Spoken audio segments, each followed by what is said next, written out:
आज हम पढ़ते हैं गणना में सार्थक अंकों का प्रयोग। सार्थक अंकों का प्रयोग हम गणना में किस प्रकार करेंगे, आज की वीडियो में हमें देखते हैं।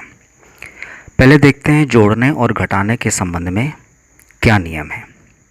इसका नियम इस प्रकार है, संख्याओं को जोड़ने या घटाने में प्राप्त अंतिम परिणाम में दशमलव बिंदु के बाद उतने ही सार्थक अंक होने चाहिए जितने की जोड़ी या घटाई जाने वाली किसी संख्या में दशमलव बिंदु के बाद कम से कम सार्थक अंक हो।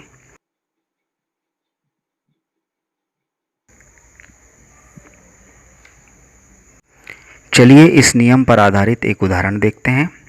पहले देखते हैं जोड़ने से संबंधित उदाहरण।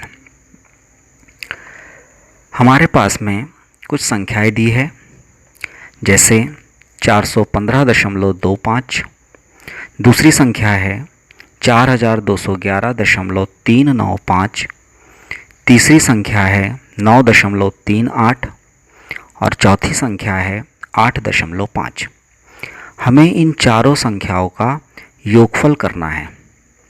तो पहले तो सामान्य योगफल कर लीजिए। तो इसका योगफल मिलता है 4644.525। अब जो चारों संख्या है उसमें देखिए सबसे कम सार्थक अंक दशमलव के बाद किस संख्या में है, तो ये मिलते हैं हमको 8.5 में। यहाँ पर है दशमलव के बाद एक सार्थक अंक है, तो जो योगफल होगा उसमें भी दशमलव के बाद एक ही अंक होगा। तो अभिष्ट योगफल क्या हो जाता है, दशमलव के बाद एक अंक लेना है, तो यहाँ 0.525 है, तो एक अंक के बाद 25 को हम छोड़ देंगे। छोड़ा जाने वाला अंक 2 है, इसलिए पूर्व के अंक में कोई परिवर्तन नहीं करेंगे। तो हमारा अंतिम परिणाम हो जाता है 4644.5। तो ये तो हुआ जोड़ना। जोड़ते समय सार्थक अंक किस प्रकार ध्यान में रखे जाते हैं। चलिए अब दूसरा उदाहरण देखते हैं घटाने की क्रिया के संबंध में।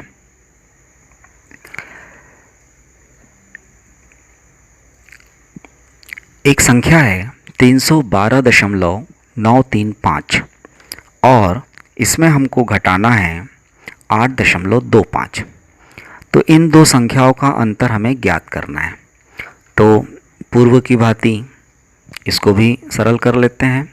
सामान्य अंतर ज्ञात किया तो ये हो जाता है 304.685। अब यहाँ सबसे कम दशमलव के बाद किस संख्या में अंक है, तो ध्यान में आता है 8.25 में। इसमें दशमलव के बाद 2 अंक है, तो जो हमारा अंतिम परिणाम होगा उसमें भी दशमलव के बाद 2 अंक होंगे। इसलिए अभिष्ट परिणाम क्या लेंगे, 304.68। इसमें छोड़ा जाने वाला अंक 5 है, उसके पहले का अंक 8 सम है, इसलिए उसमें कोई परिवर्तन नहीं होगा। तो अभिष्ट परिणाम हो जाता है 304.68। तो ये तो हुआ जोड़ने और घटाने के संबंध में। अब देखते हैं गुणा और भाग के संबंध में क्या नियम है। इसमें मुख्य रूप से 2 नियम हैं। पहला नियम है, किसी राशि को किसी नियतांक से गुणा करने पर या भाग देने पर प्राप्त परिणाम में उतने ही सार्थक अंक होते हैं जितने की दी गई राशि में हैं। इस नियम से संबंधित एक उदाहरण देखते हैं।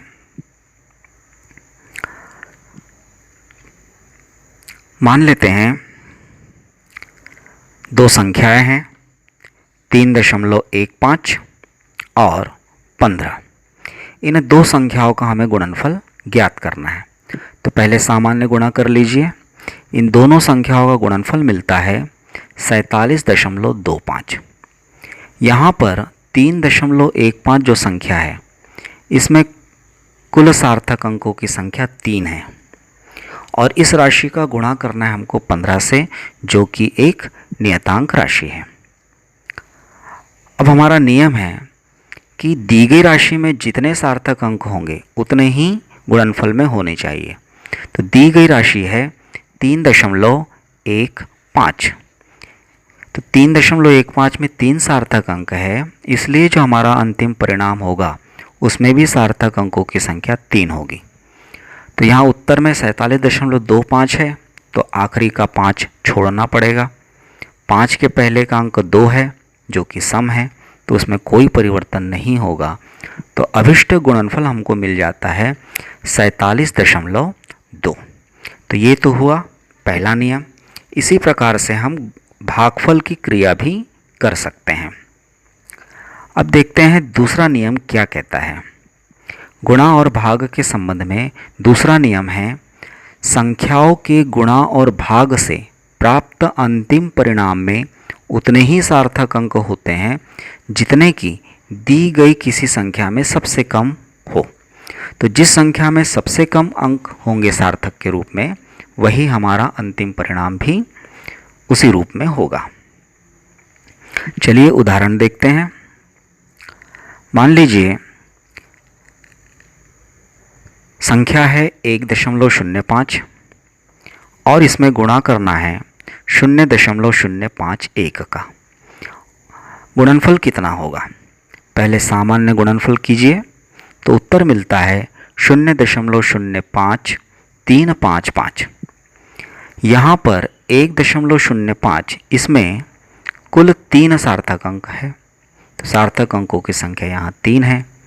और जो दूसरी राशि है 0.051, इसमें सार्थक अंकों की संख्या 2 है। जैसे हम जानते हैं, अशून्य संख्या यदि हो तो उसके पहले जितने भी शून्य बाई ओर दिए हो उन सबको सार्थक अंकों में शामिल नहीं किया जाता।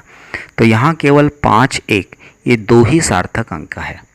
तो सबसे कम सार्थक अंक 2, इसलिए जो अंतिम परिणाम होगा उसमें भी सार्थक अंकों की संख्या 2 होगी। तो अभिष्ट गुणनफल जो होगा वो कितना होगा?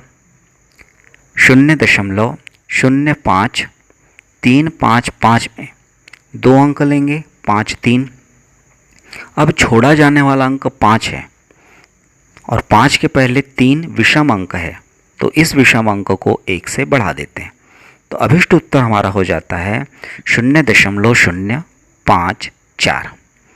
तो ये हुआ गुणा का उदाहरण। एक उदाहरण भागफल के संबंध में लेते हैं। मान लीजिए हमें भाग करना है 0.41 में 3.94 का भाग देना है।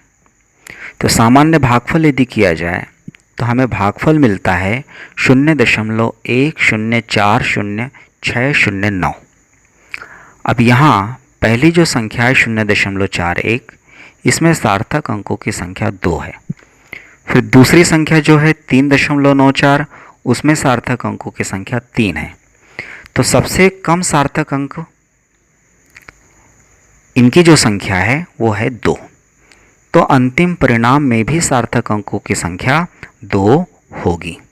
तो अभिष्ट भागफल क्या मिल जाएगा?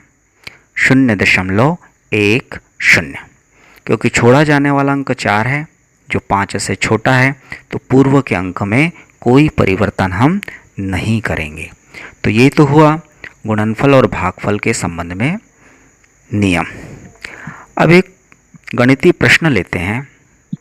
प्रश्न इस प्रकार है, एक वृत्त का व्यास 2.486 मीटर है।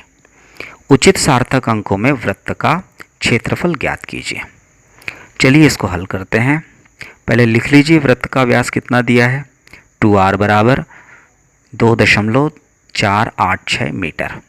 ये वृत्त का व्यास है, तो वृत्त की त्रिज्या r बराबर 1.243 मीटर हो गई। अब वृत्त के क्षेत्रफल का सूत्र लगा दीजिए, जो होता है पाई आर स्क्वायर।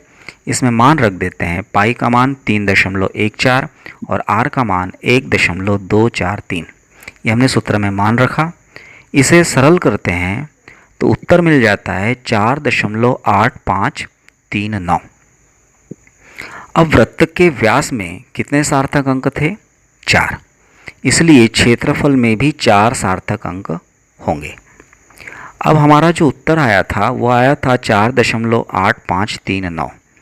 यहाँ कुल 5 अंक है और हमें सार्थक अंक 4 लेने हैं, तो अंतिम अंक 9 को छोड़ देंगे।